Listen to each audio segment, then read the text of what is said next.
திருவள்ளூர் மாவட்டம் திருநின்றவூரில் ஒரு மாதமாக வடியாமல் குடியிருப்புகளை சூழ்ந்திருக்கும் வெள்ளம் அப்பகுதி மக்களின் வாழ்க்கையை அடியோடு புரட்டி போட்டிருக்கிறது. வீடுகளை சிறைபிடித்தது போல சூழ்ந்து நிற்கும் மழைநீர்.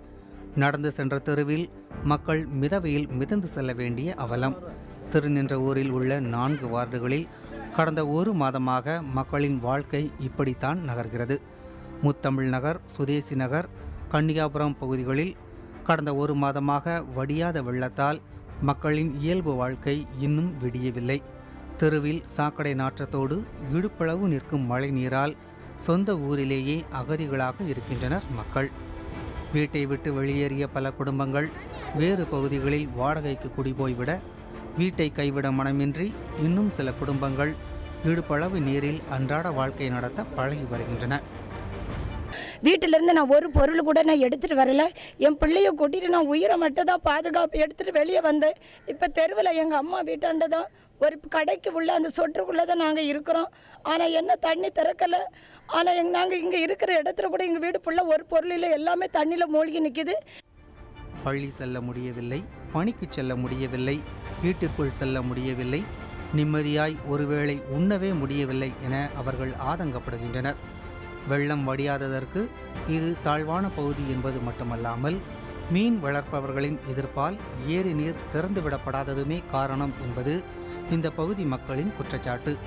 குடியிருப்புகளுக்கு சற்று தொலைவில் உள்ள ஏரியின் கொட்டாம்பட்டி மதகை திறந்துவிட்டால் வெள்ளம் வடியும், இந்த கொடுமையான வாழ்க்கை முடியும் என இயக்கத்தோடு கூறுகின்றனர் மக்கள்.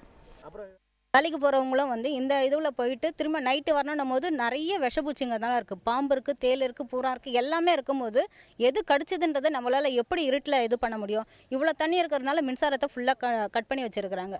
நமக்கு எந்த ஒரு ஃபெசிலிட்டியுமே இல்லாமல் இவ்வளோ இடத்துலையும் இந்த முட்டிக்கும் மேலே அவங்கவுங்க மார்பளவுக்கு தண்ணி இருக்குது. இந்த தண்ணியே எங்களுக்கு வடியலைன்றது தான் ரொம்ப பெரிய கஷ்டமாக இருக்குது. வீட்டில் இல்லை, அகதிங்களாக வெளியில் இருக்கிறாங்க. எங்கள் சொந்த ஊர்லேயே நாங்கள் அகதிங்களாக வெளியில் இருக்கிறோம். இங்கே இருக்கிற எல்லாருமே ஒட்டுமொத்தமாக எல்லாருமே பாதிக்கப்படுறாங்க. குறிப்பாக பெண்கள் ரொம்ப பாதிக்கப்படுறாங்க. பெண்கள்னு எடுத்துக்கிட்டிங்கன்னா வெறும் பெண்கள் மட்டும் கிடையாது.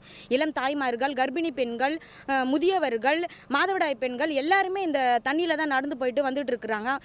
இன்னும் ஸ்கூல் திறந்து 1 வீக் ஆகுது. இன்னும் ஒரு பசங்க கூட எங்கள் ஏரியாவில் இருக்க பசங்க இன்னும் ஸ்கூலுக்கு போகவே இல்லை. இந்த தண்ணியிலேருந்து போக முடியல. மழைநீர் தேங்கியுள்ளதை பார்க்க வந்த வட்டாட்சியர், பேரூராட்சி அதிகாரிகளை முற்றுகையிட்ட மக்கள் தங்கள் வேதனையை அவர்களுக்கு உணர வைத்தது இப்படித்தான்.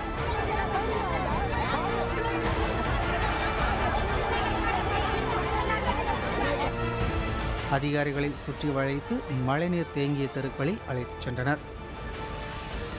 அவங்களோட உள்ள பார்க்க வந்திருக்கோம். அவங்க இந்த தண்ணியெல்லாம் வடித்து கொடுக்கணும்னு சொல்லி கேட்குறாங்க. உரிய நடவடிக்கை எடுக்கணும்.